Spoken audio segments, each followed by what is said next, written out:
Shalom Bapak Ibu Saudara dikasihi Tuhan. Pagi hari ini mari kita masuk ke dalam rumah Tuhan bersama-sama. Kita memuji dan menyembah Dia dengan segenap hati kita. Mari kita satu dalam doa. Bapa dalam sorga, kami mengucap syukur buat kasih dan setiamu dalam kehidupan kami, sehingga pagi hari ini kami masih boleh dapat memuji, menyembah, datang beribadah kepada Engkau Tuhan. Meskipun secara online, tapi kami percaya kuasa-Mu hadir di tengah-tengah kami. Kami siap memberikan yang terbaik. Di dalam nama Tuhan Yesus, mari kita sama-sama katakan amin. Shalom Bapak Ibu Saudara dikasihi oleh Tuhan. Mari sama-sama kita memuji dan menyembah Tuhan kita. Sebab Allah kita sungguh baik. Yang percaya bahwa Allah kita baik, katakan amin. Haleluya. Katakan sama-sama, Tuhan Yesus baik. Tiada berkesudahan kasih setiamu Tuhan, selalu baru rahmat-Mu bagiku. Hari berganti hari, Dapat kita lihat, tetap kulihat kasih-Mu, tak pernah berakhir di hidupku. katakan Tuhan Yesus baik.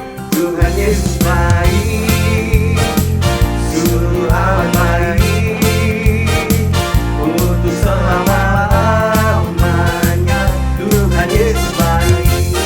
Haleluya. Katakan sama-sama, tiada berkesudahan. Tiada berkesudahan kasih setiamu Tuhan, selalu baru rahmat-Mu bagiku. Hari berganti hari, Hari berganti hari, tetap kulihat kasih-Mu, tak pernah berakhir di hidupku. Tuhan Yesus baik. Tuhan Yesus baik, sungguh amat baik, untuk selama-lamanya. Tuhan Yesus baik, Tuhan Yesus baik. Tuhan Yesus baik, sungguh amat baik, untuk selama-lamanya. Tuhan Yesus baik.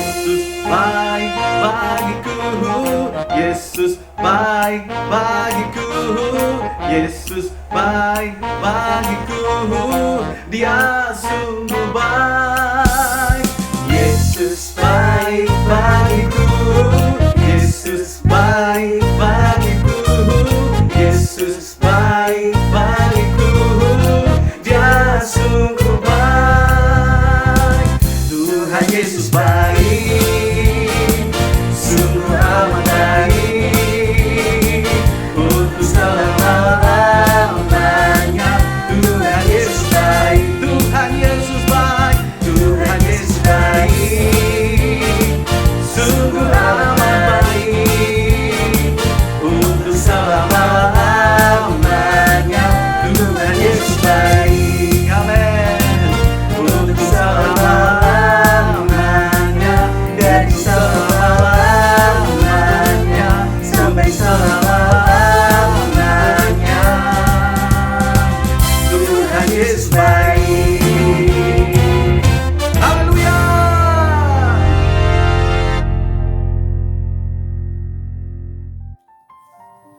Shalom saudaraku yang dikasih dalam nama Yesus. Yang berbahagia, hari ini kita berjumpa kembali dalam kebaktian IFGF Harvest Hill Semarang. Mari kita berdoa sebelum kita mendengarkan firman Tuhan. Tuhan Yesus, kami mengucap syukur untuk hari ini. Kami bersama memuji Tuhan, memuliakan nama-Mu, mendengarkan firman Tuhan. Aku percaya Tuhan, penyertaan-Mu atas jemaat-Mu selalu memberikan penghiburan dan kekuatan dalam segala situasi. Tolong kami untuk memahami firman-Mu pada pagi ini. Dalam nama Yesus kami berdoa, kami mengucap syukur. Haleluya, amin. Puji Tuhan, kita akan membahas firman Tuhan pada pagi hari ini dengan tema Aku percaya Allah Maha Hadir. Mazmur 139 ayat 7 sampai ayat yang ke-12. Ada sebuah dialog yang menarik, saudaraku. Pada suatu hari ada dua anak yang hidup di pedesaan. Tentu mereka belum mengenal Tuhan. Sang adik bertanya kepada kakaknya, "Kak, apakah Allah ada toh? Kalau ada itu ada di mana?" Lalu kakaknya berkata, "Ya Allah itu ya ada, kamu jangan sembarangan ngomong. Allah itu ada. Kalau kamu tanya di mana, ya ada di mana-mana." "Oh gitu ya?" Sang adik bertanya lagi, "Kalau gitu Allah ada di pohon itu ya? Dekat balai desa itu ada satu pohon yang besar sekali. Allah ada di situ ya? Terus aku juga lihat itu ada orang ya bawa sesajen, ada batu besar itu dekat sungai itu ada batu besar yang warnanya hitam. Itu sering ada orang ke sana. Umat kami di depannya batu besar itu ya ngasih sesajen ya apa kembang, kemenyan dan macam-macam lah di sana. Kalau gitu Allah ada di situ ya? Ya mungkin. Kalau tidak, masa orang mau sembahyang di situ, mau menyembah itu dan lain sebagainya. Nah, saudara, ya ini pemahaman yang menurut saya itu pemahaman yang keliru ya. Kalau Allah ada di batu, ada di pohon, ya saya kira itu bukan Allah yang dalam bentuk Roh Kudus maksud saya. Ya memang ada roh-roh kegelapan itu, mereka mencari tempat untuk ya menempatilah batu, pohon, sungai, rumah kosong dan lain sebagainya. Di situ tempat-tempat roh yang orang mati yang lalu mencari tempat untuk mereka itu ya istilahnya berteduh, saudara. Nah, menarik sekali ya. Nah, apakah Allah yang Maha Hadir itu seperti itu? Artinya dia menghuni pohon besar, batu, sungai, jimat, keris dan lain sebagainya. Apa seperti itu gitu loh? Ini yang menjadi suatu hal yang menarik sekali ya, saudaraku. Nah, saudara, menurut saya Allah yang kita sembah, atau Alkitab juga mengatakan Allah yang kita sembah adalah Allah Roh, Allah yang dalam bentuk Roh. Jadi Roh Allah itu adalah Roh yang sebagian daripada Roh Allah itu yang ada di dalam hati orang-orang percaya. Sehingga orang-orang percaya, roh yang ada dalam diri orang percaya itu yang mengalami transformasi daripada Roh Allah. Firman mengatakan, bukankah tubuhmu adalah bait Roh Allah? Roh yang Tuhan berikan kita untuk hidup itu berhubungan dengan roh yang Allah berikan kepada kita menjadi baitnya Allah. Ketika kita menerima Yesus sebagai Tuhan dan Juru Selamat kita dipenuhi oleh Roh Kudus. Jadi Roh Allah itu tidak perlu dan tidak ada kepentingannya untuk menunggu di pohon, di batu, atau di mana saja menunggu orang-orang datang untuk menyembah Dia. Tidak perlu. Allah Maha Hadir, tapi bukan Allah yang menganggur nunggu orang datang. Ya, nah ini beda, saudara. Nah, Allah Maha Hadir adalah ketika orang-orang percaya itu yang dengan mulut bibirnya percaya Yesus sebagai Tuhan dan Yesus sebagai Roh Allah, ya, yang memenuhi kehidupan orang percaya. Ketika kita menyebut nama Allah dalam Yesus Kristus, maka Roh Allah itu hadir di tengah-tengah perkumpulan kita. Firman Tuhan mengatakan, 2-3 orang berkumpul ya, dan menyebut namaku, di situ aku akan hadir. Jadi kehadiran Allah itu ketika orang-orang percaya mengundang Roh itu hadir, maka dia akan hadir. Ya, itu sesuai dengan firman yang nanti kita akan baca di dalam Mazmur 139 ayat yang ke-7. Ya, bunyinya seperti ini, saudaraku. Kalau saudara megang Alkitab, silakan dibuka. Firman itu berkata demikian. Daud menulis begini. Kemana aku dapat pergi menjauhi rohmu ya, roh Tuhan. Ya, kemana aku dapat lari dari hadapanmu. Gak bisa manusia itu lari daripada hadirat Allah, lari daripada mata Allah tertuju ke dalam kehidupan kita. Tapi saudara jangan merasa terintimidasi ya. Artinya Allah itu ngawasi kita dari detik ke detik ya, ngawasi perbuatan kita sehingga kita ini seperti diintimidasi dengan pengawasan Allah yang begitu ketat. Lalu ayat yang ke-8 dilanjutkan perumpamaan seperti ini. Jika aku, Daud berkata, mendaki ke langit, nah dia naik ke gunung lah. Ya tidak mungkin manusia ke langit ya.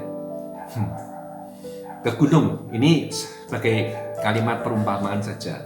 Jikalau aku mendaki ke langit atau mendaki ke gunung, engkau ada di sana, ada di gunung.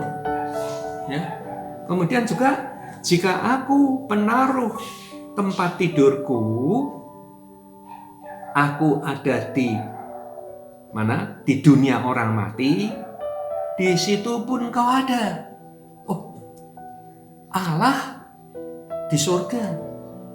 Kalau di sini kan bisa membuat orang bingung.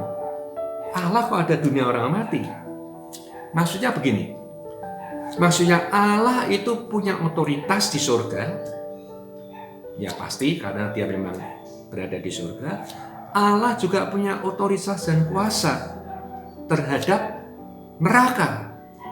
Oleh karena itu Allah ya pada nanti penghakiman terakhir dalam wahyu itu, dia akan duduk di atas tahta putih dan dia akan menetapkan orang-orang pilihan akan masuk surga dan orang-orang yang tidak dipilih akan masuk ke dalam neraka. Ini bagi orang yang percaya akan ya soteriologi tentang kehidupan setelah kematian, eskatologi, bahwa Allah itulah yang memegang kunci kerajaan surga dan yang pegang kunci kerajaan maut. Itulah ayat ini akan ngomong seperti itu. Jadi nggak usah bingung. Bukannya Allah ada di neraka, bukan. Wewenangnya sampai ke situ, tapi dia tetap ada di dalam surga. Kemudian ayat yang ke-8, Daud menulis begini ya. Jika aku terbang dengan sayap fajar, ya terbang dengan sayapnya, seandainya Daud punya sayap ini, dia berandai-andai. Kalau aku punya sayap, aku akan membuat kediaman di ujung laut. Aku akan terbang pergi ke ujung laut. Ujung laut itu mana? Tempat yang jauh sekali, ujung laut. Ya. Kemudian dia ngomong apa? Juga di sana tanganmu, ya tangan Tuhan, akan menuntun aku dan tangan kananmu akan memegang aku. Maksudnya begini, walaupun aku ada di tempat yang sangat jauh, ya, taruh saja kalau sekarang ini kita bisa terbang pergi ke Kanada. Ya jauh kan Kanada, 24 jam perjalanan pesawat, 24 jam. Udah kita di pesawat sudah bosan ya, 24 jam ke Amerika juga 24 jam. Berarti itu ujung bumi itu ya, ujung bumi atau ujung laut. Ya, kita bisa terbang ke situ. Dan di situ pun Tuhan ya janjinya akan menuntun kita. Akan mengarahkan hidup kita, saudara. Saya teringat pada satu waktu saya ditugaskan untuk church planting church planting di Australia. Bayangkan saudara, Australia itu saya tidak punya teman, tidak punya sahabat di kota Brisbane terutama ya. Kalau di Sydney memang saya punya kenalan pendeta Yupi. Di Brisbane saya tidak punya teman. Tapi saya percaya bahwa kalau Tuhan yang mengutus, Tuhan akan menuntun setiap langkahku, setiap langkah hambanya. Dan memang benar saudara, saya pertama dapat jemaat orang Indonesia pertama, jemaat pertama ketika saya berjalan-jalan di mall. Karena terlalu terlalu pengangguran istilahnya, nggak ada pekerjaan. Jadi tiap hari jalan ke mall. Tuhan tuntun pertemukan saya dengan seorang pemuda, orang Indonesia, orang Semarang lagi, itu menjadi cikal bakal jemaat mula-mula ISGF di kota Brisbane. Itulah yang dimaksud seperti itu. Saya mengalami itu. Masih banyak lagi cerita yang lain. Artinya di tempat yang jauh pun Tuhan akan nuntun kita. Kalau kita setiap kali mau melangkah, kita berdoa minta pertolongan Tuhan, Tuhan akan buka jalan, akan nolong untuk kita bisa menyelesaikan misinya Allah. Ya, bagus ya. Ini ayatnya luar biasa. Lalu kita teruskan ke ayat yang ke-11, saudara. Tinggal 2 ayat lagi, 11 dan 12. Daud ngomong gini lagi. Jika aku berkata, biarlah kegelapan saja melingkupi aku. Kegelapan itu bisa berarti malam hari atau tempat persembunyian kegelapan. Lalu dia ngomong apa? Dan terang sekeliling menjadi malam, dan terang sekeliling menjadi gelap. Oleh karena saya bersembunyi di tempat yang gelap. Artinya ketika seseorang berbuat kesalahan atau berbuat dosa, boleh dikatakan dia bersembunyi di tempat yang gelap. Artinya dia menyembunyikan dosanya. Tempat yang gelap supaya orang tidak tahu dia melakukan perbuatan apa. Ya kan? Sambung ya. Ayat 12 terakhir. Maka kegelapan pun tidak menggelapkan bagimu. Maka tempat gelap, tempat aku ngumpet, sembunyikan dosa, perbuatan. Bagi kamu tidak ada yang gelap, terang. Artinya bagi kamu tahu apa yang sedang dilakukan oleh seseorang, melakukan perbuatan yang tidak benar, melakukan perbuatan dosa, seperti yang ngumpet. Tapi Tuhan tahu, ya. Maka kegelapan pun tidak menggelapkan bagi kamu. Bagi kamu itu bagi Tuhan. Kegelapan itu tidak menggelapkan matamu, Tuhan. Kamu tetap bisa melihat, ya. Dan malam pun menjadi terang.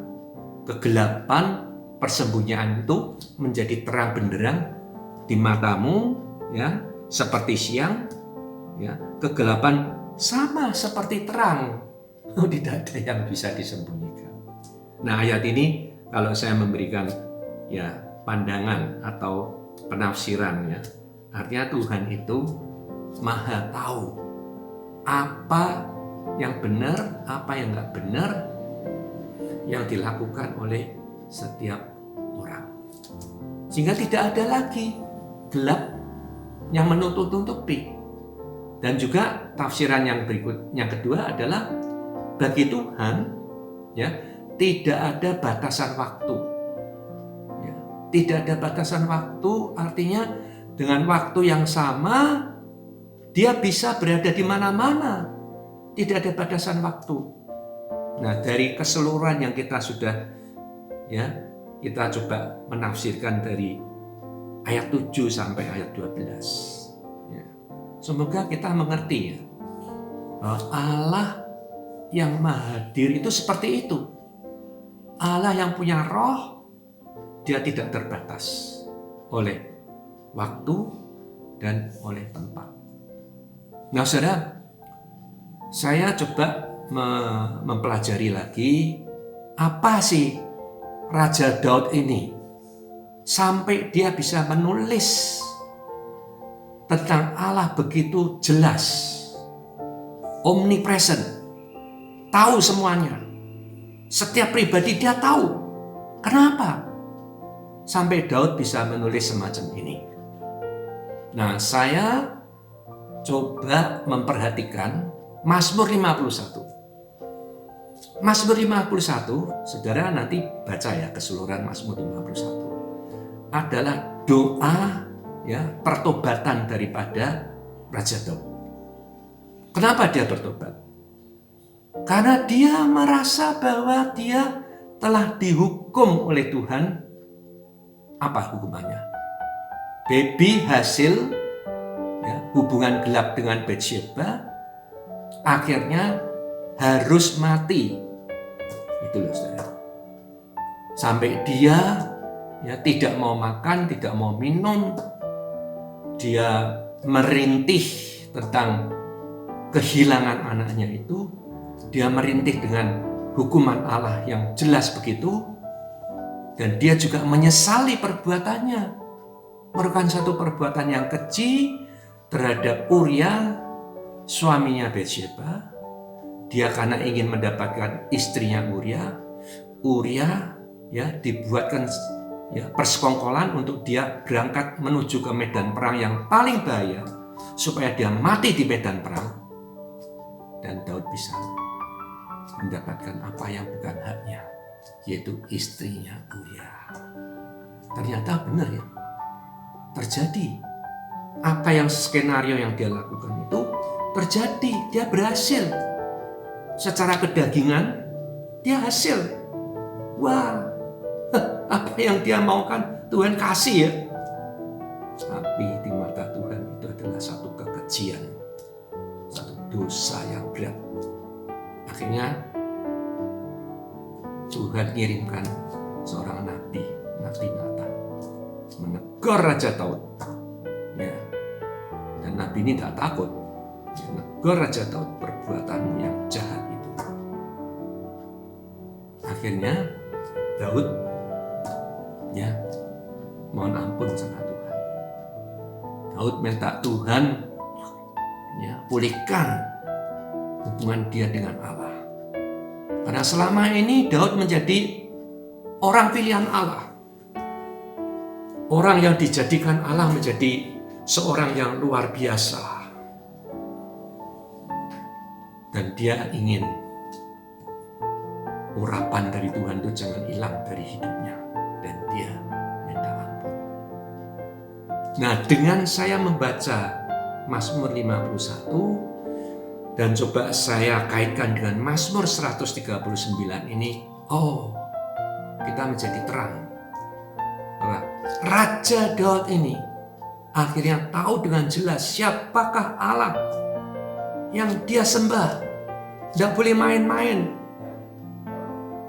Sampai akhirnya dia menulis Mazmur 139 ayat 1 sampai ayat yang ke-24. Di situ mengandung arti keberadaan Allah Bapa, Putra, dan Roh Kudus adalah Allah yang maha hadir, saudara. Allah yang tidak terbatas oleh waktu, tempat, dia ada. Allah yang maha hadir. Nah, Mazmur 139 ada dua lagi kepribadian Allah yang tidak ada di ilah-ilah yang lain, yaitu Allah yang maha tahu, Allah yang maha kuasa. Ya, saya berharap minggu depan saya bisa melanjutkan khotbah. Ya, minggu depan saya masih mendapat jadwal khotbah. Saya akan menyelesaikan kepribadian Allah yang lainnya tadi itu, sehingga kita tuh mengerti ya, bahwa Allah kita itu bukan Allah yang ada di dalam pohon itu, bukan ada di batu itu. Kalau Allah yang kita sembah terbatas oleh tempat, nah bagaimana kita? bisa mendapatkan pertolongan Tuhan kalau kita berseru kepada Tuhan. Wong dia ada di pohon yang jauh itu, mungkin ada di Kalimantan. Apa dia bisa nolong kita? Jadi Allah yang ingin Tuhan ajarkan kepada kita adalah Allah yang maha hadir.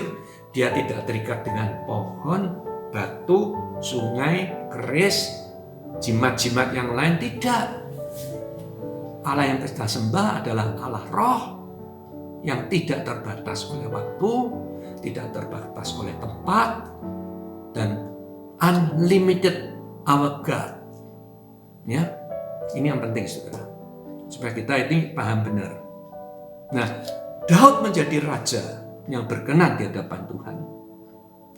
Walaupun dia sebagai manusia biasa bisa bersalah, berdosa, tapi cepat dia balik kepada Tuhan. Ya.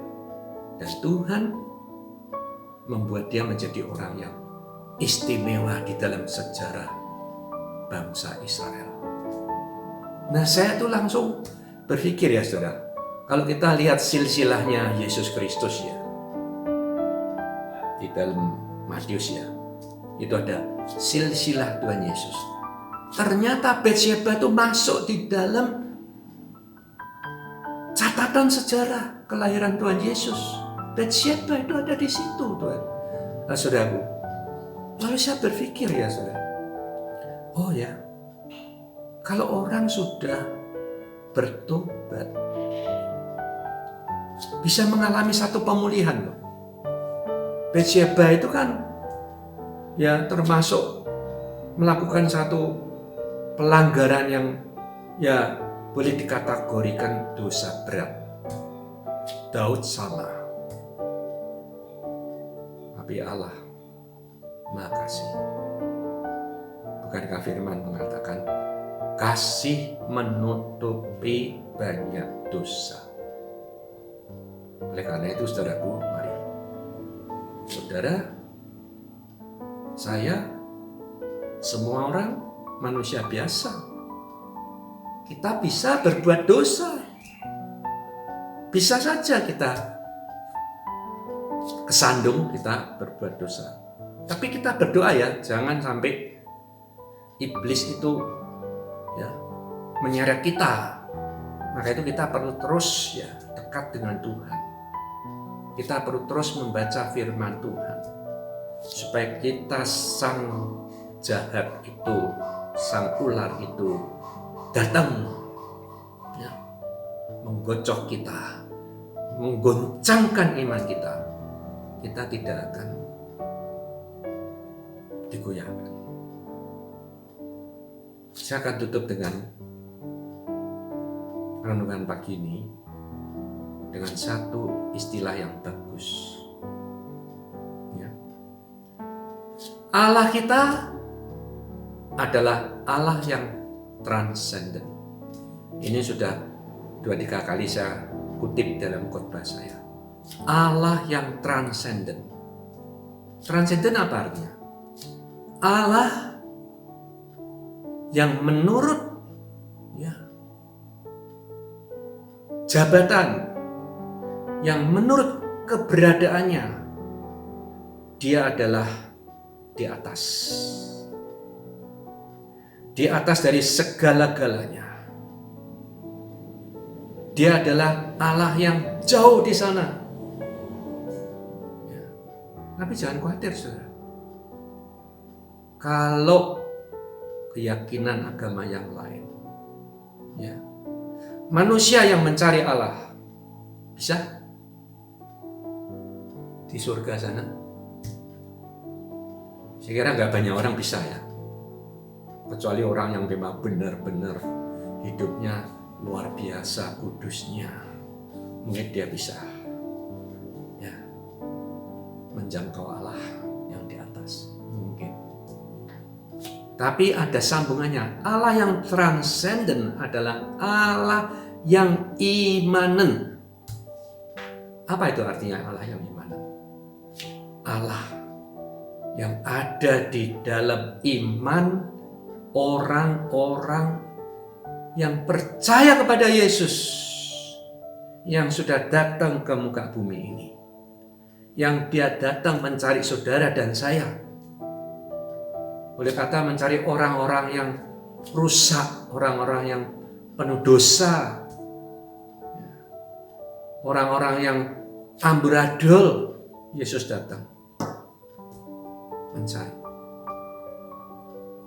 Kalau saudara, siapa saja yang mau menyambut kehadiran Yesus secara iman, dia pasti akan membebaskan kita dari cengkeraman dosa itu, daripada kuasa iblis yang terus menggocok kehidupan orang-orang percaya akan dipatahkan. Kita akan menjadi pemenang. Maka itu ingat, Allah yang transenden, tapi Allah yang imanen, yang jauh di sana, yang ada di tempat yang di surga itu. Bukankah kelak dia berkata, aku menyediakan banyak tempat bagi kamu. Di rumahku banyak tempat. Tentunya kita juga sudah mulai dari sekarang, Tuhan sudah mempersiapkan kita. Bahwa ketika kita satu hari pulang, bukan turun ke bawah, bukan saudara. Kita punya iman, kita akan diangkat ke sono loh saudara. Ini khotbah penghiburan waktu ada kedukaan ini penting sekali saudara. Ya. Kalau manusia tidak ada pengharapan hidup di surga, ya sudah. Kita seperti orang yang hopeless. Sudah mati ya sudah. Habis perkara. Di mana roh kita? Ya tidak tahu. Tapi puji Tuhan, hari ini kita dipahamkan. Nah, Allah yang Maha Hadir, tujuannya adalah mengawal kita, menuntun kita kepada jalan yang benar. Bukan untuk menakut-nakuti kita. Ya, tapi dia akan mengajak kita. Yuk, aku ajak kamu jalan kepada jalan yang benar. Supaya apa? Once day kita finish di dalam kehidupan di dunia ini, kita tidak datang kepada pohon, batu, keris, dan lain-lainnya yang tidak tahu arah jalan hidup kita.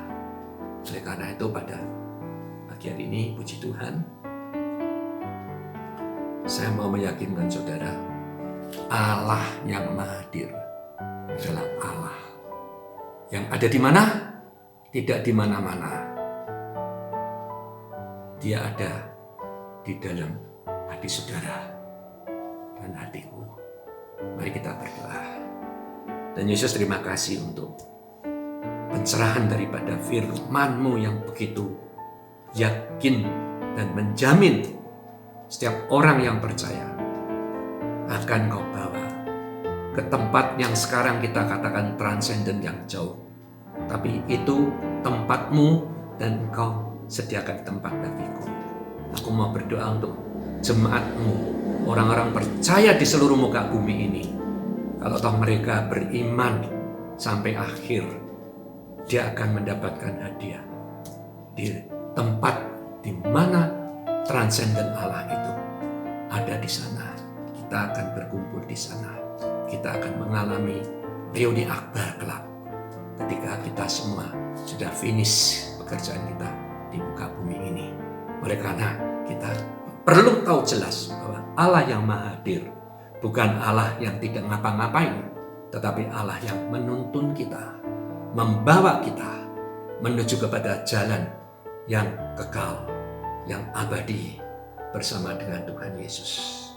Berkati juga pada saat ini kita mau masuk ke dalam perjamuan kudus sebagai satu peringatan akan Tuhan yang sudah mati di atas kayu salib menebus dosa-dosa kita, sehingga kita diberikan satu jaminan keselamatan. Mari sidang jemaat yang dikasihi oleh Tuhan, kalau Anda sudah siap dengan roti, mari angkat roti ini tinggi-tinggi. Ya, saya akan berdoa untuk saudara sekalian sebelum masuk dalam perjamuan kudus. Mari kita imani, kita percaya bahwa perjamuan kudus ini bukan sebagai sesuatu tradisi, tetapi ini adalah ritual, perbuatan badani yang punya arti rohani. Satu-satunya atau salah satu daripada ritual orang Kristen adalah perjamuan kudus. Mari kita berdoa. Bapa Surgawi, terima kasih pada saat ini kami mengucap syukur karena firman Tuhan sudah memberikan pengertian dan penguatan bagi iman kami. Dan saat ini kami ingin mengikuti perjamuan kudus, roti dan anggur, supaya Tuhan Engkau menyertai kehidupan kami. Dan terima kasih untuk penguatan-Mu dalam nama Yesus. Mari kita akan makan bersama.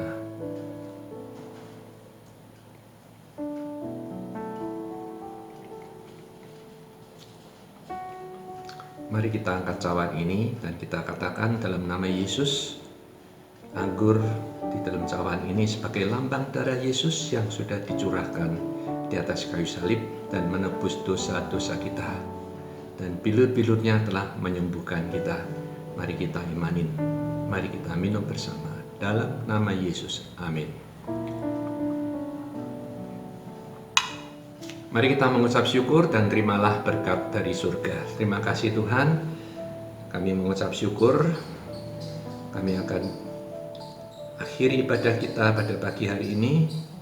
Kiranya kasih karunia rahmat dan damai sejahtera daripada Allah Bapa, Putra dan Roh Kudus menyertai saudara sekalian mulai sekarang sampai Maranatha. Haleluya. Amin. Kiranya Engkau memberkati aku berlimpah-limpah dan memperluas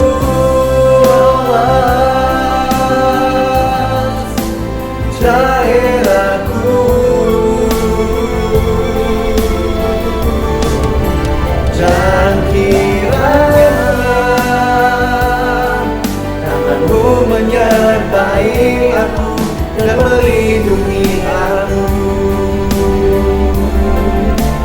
daripada malapetaka, sehingga kesakitan tidak menimpa aku, sehingga kesakitan tidak menimpa aku, sehingga kesakitan tidak menimpa aku. Amin. Sampai jumpa kembali pada minggu yang akan datang kebaktian ISGF Harvest Hills Semarang. God bless you. Bye-bye.